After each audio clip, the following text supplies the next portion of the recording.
একটা কথা কি জানো, এই জীবনে চলার পথে কত স্মৃতি রয়ে গেছে। এই স্মৃতিগুলোকে কখনো ভোলা যাবে? বন্ধুদের ভালোবাসা, সহকর্মীর ভালোবাসা, যার অধীনে কাজ করতেছি তাদের ভালোবাসা, এই ভালোবাসাগুলো না সবসময় হৃদয়ের মধ্যে অশ্রু জড়ায়। একদিন হয়তো আমাদের কেউই থাকবো না, আমিও থাকবো না, আমার সহকর্মীরাও থাকবে না, কিন্তু এই স্মৃতিগুলো থেকে যাবে। আর এই চলার পথে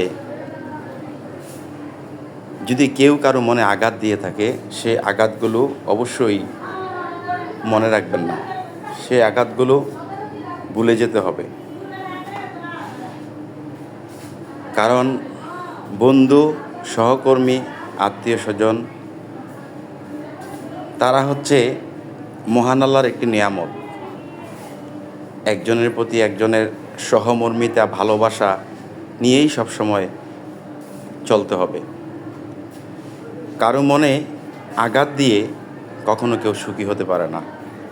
তাই বন্ধুরা, সবসময় চলার পথে সবার সাথে মিলেমিশে চলার চেষ্টা করবেন। আল্লাহ যেন আমাদেরকে সঠিকভাবে চলার তৌফিক দান করেন। আমিন।